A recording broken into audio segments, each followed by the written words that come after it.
Agora, nesta noite, quero que você leia comigo o Salmo 90, o Salmo 90. Quero falar hoje sobre a brevidade da vida. E serei breve, como fiz ontem à noite. O 10º versículo do 900 Salmo. Os dias de nossos anos são 3 anos e 10. Isso é 70. E se pela sua força são 80, isto é, 80, contudo a sua força é trabalho e tristeza, porque logo se corta e nós voamos. Quem conhece o poder da sua ira? Conforme o teu temor, assim é a tua ira. Portanto, ensine-nos a contar os nossos dias, para que possamos aplicar nosso coração à sabedoria. Você conta seus dias? Você percebe como cada dia é importante? Pense nisso. Deus disse que se você viver até os 70 anos, poderá viver até os 80. E as Escrituras dizem que se você viver até os 80 anos, é provável que tenha muito trabalho, tristeza, problemas e dificuldades. Ouvi falar de um passageiro de trem que estava distribuindo charutos, porque o trem de onde moro chegou no horário pela primeira vez em muito tempo. Isso foi há vários anos. O condutor disse que não poderia aceitar um charuto. Por quê? Ele disse, porque este é o trem de ontem.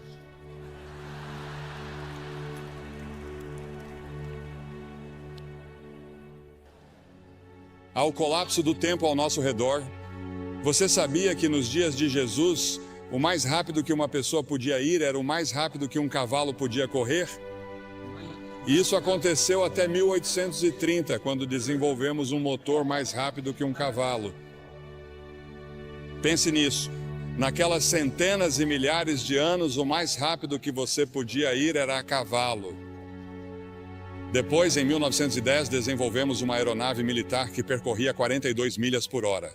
Lembro-me muito bem, como se fosse ontem, quando Lindbergh decolou para Paris e em 33 horas estava em Paris e achamos que isso era realmente incrível. Hoje em dia entramos em um Concorde, ou algumas pessoas o fazem e chegam lá em 3 horas e meia. E em 1960 começamos a viajar pelo ar a 18 mil milhas por hora quando chegamos à estratosfera. Agora meu pai dirigia um cavalo e uma charrete e estamos tentando administrar hoje uma era espacial em uma condição moral e espiritual de cavalo e charrete. O tempo está desabando sobre nós. Quanto tempo ainda temos? O salmista pediu que o Senhor se lembrasse de como o meu tempo é curto. Eis que você fez os meus dias como um palmo e a minha idade como nada para você. 1000 anos aos teus olhos são como o dia de ontem, quando já passou, e como um relógio. Um relógio dura 4 horas à noite. Um dia é o que o Senhor é 1000 anos e 1000 anos é um dia. Aquele que está assentado sobre o círculo da terra e os seus habitantes olham para Deus como gafanhotos. A grama murcha e a flor murcha, diz a Escritura. Os meus dias são como a sombra que declina, e eu me vou secando como a erva, mas tu, ó Senhor, permanecerás para sempre na tua memória, de geração em geração. Pense nisso, Deus permanecerá para sempre, mas nesta terra somos como uma sombra. Estamos todos em declínio e morrendo. Desde o momento em que nasceu, você começou a morrer porque todos nós estamos caminhando para a morte. Cada um de nós está sujeito à sentença de morte. Não haverá ninguém vivo nesta plateia, eu diria que daqui a 90 anos. Ninguém, todos partiremos. E o que você vai fazer com esses anos? Cada ser humano tem exatamente o mesmo número de horas e minutos todos os dias. Você sabe quantos minutos há em um dia? Você sabe quantas horas há em uma semana? Agora, se você viver até os 70 anos, seus primeiros 15 serão na infância ou na adolescência. Você passa 20 anos na cama. Os últimos 5 anos são de limitações físicas e você está reduzindo suas atividades. Isso significa que você só tem 30 anos para todo o resto, 30 anos para viver. E parte desse tempo tem que ser gasto com alimentação, trabalho e cálculo do imposto de renda. As Escrituras fazem esta pergunta: o que é a vida de vocês? É até mesmo um vapor que aparece por um pouco de tempo e depois desaparece. O mais velho de nós não viverá muito tempo. Nosso tempo já está nas mãos de Deus. Deus já tem um dia marcado para você ser levado deste mundo. Você pode estar envolvido em um acidente. Pode ser um câncer, pode ser um ataque cardíaco. Seja o que for, já está definido. E as Escrituras dizem que ao homem está ordenado morrer uma vez, e depois disso, o julgamento. Você estará diante do grande julgamento de Deus para prestar contas de como passou esta vida e o que fez em relação a Jesus Cristo, porque Deus deu seu Filho para morrer por seus pecados. Porque, como você vê, somos todos pecadores. Todos nós temos a mesma doença. Não me importa a cor da pele de vocês. Deus não olha para a cor da sua pele. Deus olha para o seu coração e vê que você tem uma doença espiritual no coração, e essa doença espiritual no coração se chama pecado. E todos nós somos pecadores. Isso significa que violamos as leis de Deus, desobedecemos a Deus, nós nos rebelamos contra Deus, e por termos nos rebelado contra Ele, teremos de enfrentar um julgamento. E Ele vai dizer: afastai-vos de mim. Nunca te conheci. É interessante para mim que as pessoas ricas não possam comprar mais horas. Os cientistas não podem inventar novos minutos. Você não pode nem mesmo economizar tempo para gastá-lo em outro dia. Você tem pouco tempo hoje. Diz que quer guardar para amanhã. Não pode fazer isso. Há urgência no tempo. A Bíblia diz: redimam o tempo porque os dias são maus. Os dias são muito ruins. Olhamos para nossos jornais e não conseguimos acreditar em todos os assassinatos, estupros e problemas raciais, todas essas coisas no mundo todo. Sim, os dias são maus e temos uma grande tarefa pela frente se quisermos que esta terra seja poupada por muito mais tempo. As Escrituras dizem que devemos redimir o tempo. É uma frase do mundo dos negócios. Significa comprar o tempo. Ouvi falar de pessoas que dão o dízimo de seu tempo. Devemos dar o dízimo de nosso dinheiro. 10% do nosso dinheiro pertence a Deus, se você for cristão. Mas podemos dizimar seu tempo. Reserve 10% do seu tempo e diga: Senhor, isso é seu para o estudo da Bíblia, para a oração. Você diz que passamos muito tempo nas rodovias, indo e voltando, e nas interestaduais, presos no trânsito. Você sabe, inventamos todas essas coisas modernas para economizar tempo, mas temos menos tempo do que nunca. Temos bem menos tempo hoje que meus pais na era dos cavalos e charretes. No entanto, temos automóveis e aviões velozes, e estamos correndo de um lugar para outro como loucos. E a maioria de nós não sabe o que fazer ao chegar lá.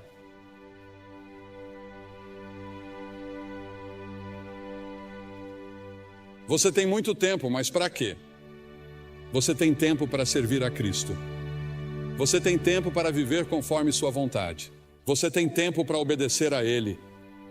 Você já fez como o salmista disse em 31:15 e se colocou à disposição de Deus quando ele disse: meus tempos estão em suas mãos. Há um filme em exibição nessa área chamado The Commitments. Você já entregou toda a sua vida a Cristo? Isso já aconteceu com você? Ah, você diz sim, eu fui batizado, eu fui confirmado. Vou à igreja de vez em quando. De vez em quando penso em Deus. Mas você realmente se comprometeu com isso? Você está totalmente comprometida com Ele? E você tem certeza de que, se morresse neste momento, iria para o céu? Você tem certeza de que seus pecados estão perdoados? É por isso que Cristo veio e morreu na cruz e derramou seu sangue e Deus o ressuscitou dos mortos. Além disso, há a tirania do tempo. Ele nos controla e ficamos frustrados. Correr de uma coisa para outra porque achamos que não temos tempo suficiente para fazer tudo o que precisa ser feito. Jesus disse: enquanto é dia, importa que eu faça as obras daquele que me enviou. Chega a noite em que ninguém pode trabalhar. A noite virá até você e você não terá a oportunidade de servir a Deus. Sirva-o enquanto você pode. Sirva-o agora. Priorize-o em sua vida. No entanto, no final de sua vida, ele disse: eu terminei o trabalho que você me deu para fazer. Deus tem um plano para a sua vida e você pode concluí-lo com a ajuda de Deus, e Ele lhe dará uma alegria e uma paz que você nunca sonhou que existissem se você colocar sua confiança nele. Ah, sim, quando Jesus deixou a terra, havia pessoas que precisavam ser curadas e vidas que precisavam ser tocadas, mas Jesus disse que havia terminado a obra que lhe havia sido designada. Pelo Pai, Deus designou um trabalho que somente você pode realizar. Você é único. Ninguém pode tomar o lugar de vocês. E Deus precisa de você em seu reino. O tempo pode ser nosso aliado ou nosso algoz. Mesmo assim, o tempo é incrivelmente justo e perdoador. Não importa quanto tempo você tenha desperdiçado no passado, você ainda pode ter o amanhã. Adlai Stevenson disse certa vez que o que conta não são os dias de sua vida, mas a vida em seus dias. Precisa comprá-lo. Qual é o preço que você tem que pagar? O preço é que você não tem tempo para certas coisas.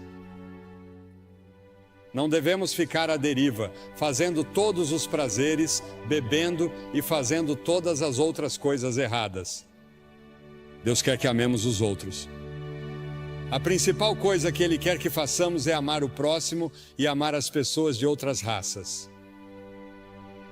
A única coisa que distingue um crente dos outros é o amor que domina a sua vida.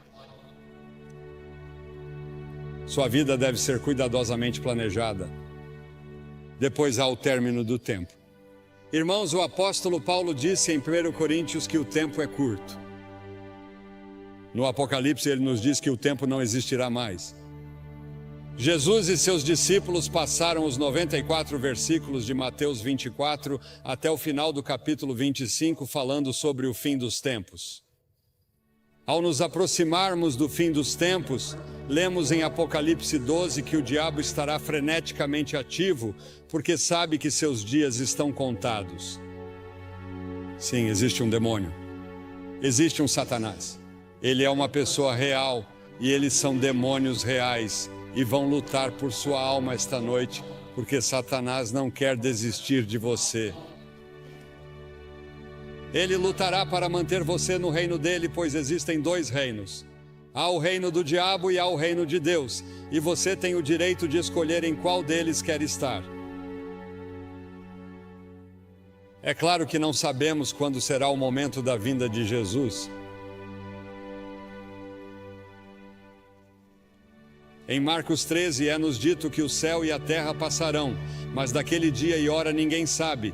Portanto, cuidado, vigie e ore, pois você não sabe qual é o seu tempo.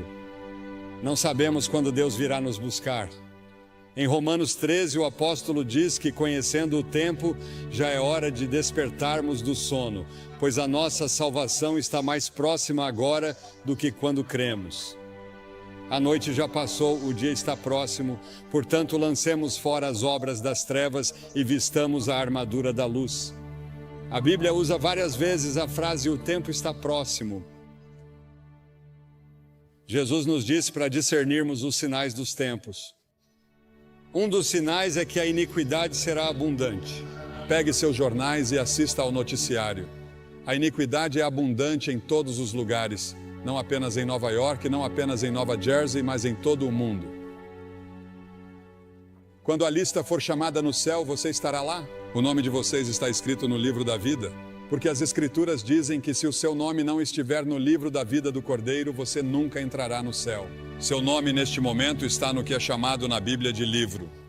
E sob seu nome estão todos os pecados que você já cometeu, todas as coisas erradas que você já pensou, todas as suas intenções erradas. Está tudo lá registrado e você será confrontado no julgamento. Mas quando você vem a Cristo e se apresenta total e completamente a Ele como Salvador e Senhor, Ele apaga tudo o que está nesses livros e escreve seu nome em outro livro, o livro da vida. No livro do Cordeiro, O nome de vocês está escrito lá? Se meu nome não estivesse escrito ali e eu não soubesse, eu não sairia deste prédio esta noite até ter certeza. Porque talvez nunca mais haja outro momento como este na vida de vocês. Esta é a hora de você estar com Deus. E então a brevidade do tempo exige ação imediata. O fato de que o tempo é curto exige que façamos algo a respeito agora, porque as Escrituras dizem em 2 Coríntios 6:2 que agora é o tempo aceito, não amanhã, hoje. O que você deve fazer, faça-o agora. O dinheiro que você deve doar, doe-o agora. Testemunhe agora às pessoas que deve. Toda vez que o relógio marca o tempo, ele parece dizer agora. Hoje, se vocês quiserem ouvir sua voz, não endureçam o coração. Você pode endurecer seu coração. Se você ouvir uma mensagem como essa, isso pode ser muito perigoso, porque você endurecerá seu coração. E na próxima vez que você ouvir o Evangelho, seu coração ficará cada vez mais duro. Venha a Cristo agora. Se houver um sussurro em seu coração de que você precisa vir, você vem. Depois há o aviso do tempo. Um dia será tarde demais para sua alma. O tempo é muito curto para indecisões e vacilações. Você não deve ficar entre duas opiniões. Os tolos dizem que há tempo de sobra. O diabo diz que você tem tempo de sobra. Todas as manhãs você tem 86.400 segundos para gastar e investir. A cada dia, o nome do banco abre uma nova conta com você. Talvez não haja amanhã. Venha agora. As Escrituras dizem, visto que todas essas coisas hão de acontecer, que tipo de pessoas vocês devem ser? Li um artigo há alguns anos falando sobre algumas pessoas que estavam se divertindo muito na véspera de Ano Novo, e o autor do artigo disse que elas bebiam como se não houvesse amanhã. Provavelmente todos vocês já ouviram a música, em outro momento e em outro lugar, e é isso que o diabo sussurrará em seu ouvido esta noite. Quando eu lhe disser que você precisa vir e assumir seu compromisso com Cristo, com essas centenas e milhares que já vieram nesta cruzada, o diabo dirá, espere, outra hora, outro lugar. Este não é o momento. Este é o momento. O simples fato de você estar aqui indica que é a hora. Por alguma estranha coincidência ou providência, Deus trouxe você aqui esta noite. E antes de vir você achava que estava bem com Deus, mas agora não tem certeza. E você quer ter certeza, você quer ter certeza. Sim, o demônio sempre diz, sim, faça isso. Mas em alguns momentos e em alguns lugares, Deus diz aqui e agora. Em Lucas 19, você vê Jesus chorando pelo povo de Jerusalém. Há um poema que ouvi pela primeira vez anos atrás que diz: há um tempo que não sabemos quando, um lugar que não sabemos onde, que sela o destino do homem para a glória ou para o desespero. Alguém me escreveu uma carta aqui esta semana. Diz: caro Sr. Graham, em 1957, sua cruzada foi ao antigo Madison Square Garden, na cidade de Nova York. Eu tinha 6 anos. Ainda me lembro da viagem de ônibus, das arquibancadas de madeira dura e dos meus sapatos pretos de couro envernizado. Lembro de tudo. Lembro-me de tudo como se fosse ontem. Quando você fez o convite para que eu entregasse minha vida a Cristo, eu estava pronto e me animei a ir. Mas infelizmente naquela época e naquela geração, minha mãe me respondeu e disse: quieto, sente-se. Não fazemos isso. Alguém pode ver você. Fiquei em minha cadeira. Aqui estamos 35 anos depois e tenho o privilégio de ser um conselheiro voluntário no andar de baixo. E é minha oração que nenhuma pessoa permaneça em seu assento, mas que venha à frente para receber Cristo. Enquanto há tempo, agradeço a você por trazer sua cruzada de volta a esta área.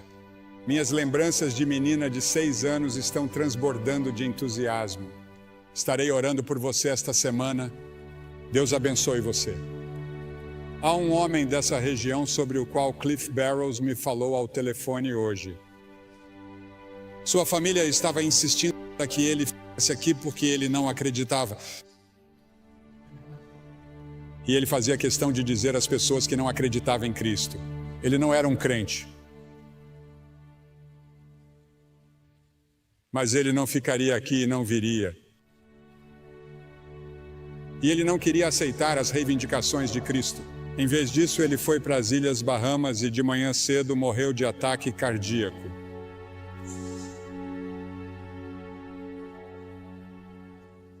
Para ele agora é tarde demais. Sua decisão está tomada.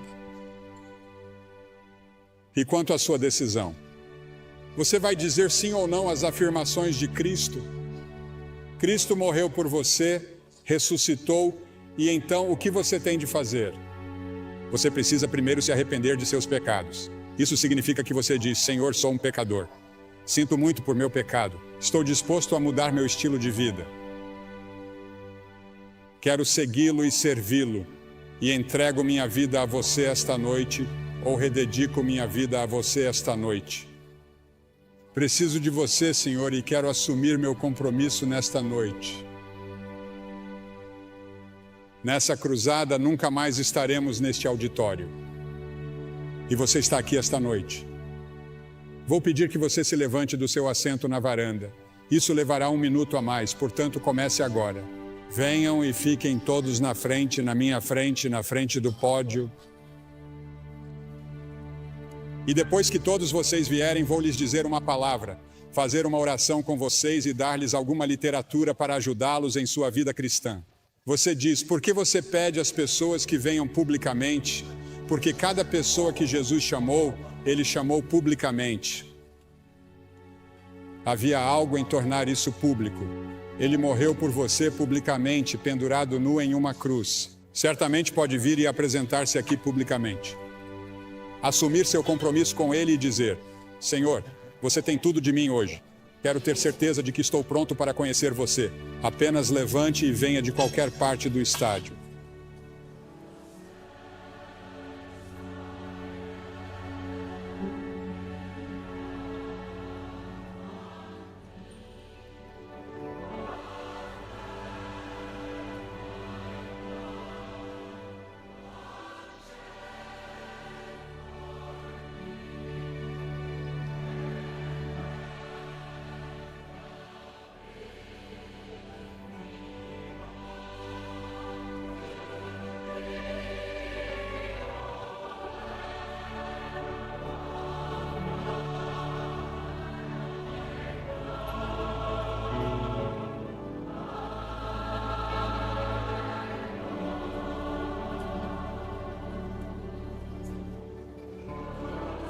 Enquanto muitos outros ainda estão chegando, quero dizer uma palavra a vocês que talvez estejam assistindo pela televisão, porque esses cultos estão sendo gravados em fita para serem exibidos no final deste ano ou no início do ano que vem.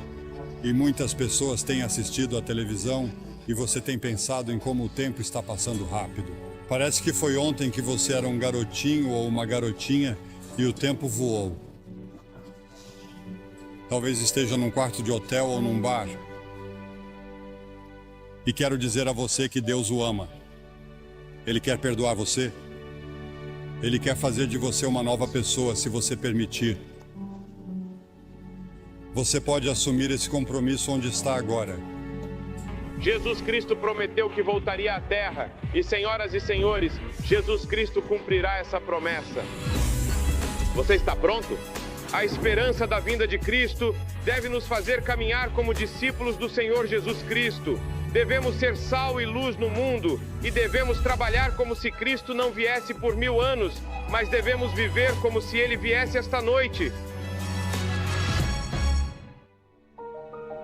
Você está convidado para uma jornada de descobertas na Biblioteca Billy Graham.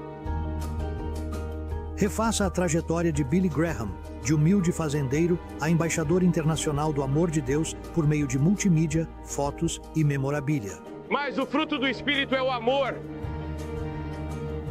Visite a casa restaurada da família Graham, passeie pela livraria Ruth's Attic e faça uma refeição no Graham Brothers Dairy Bar.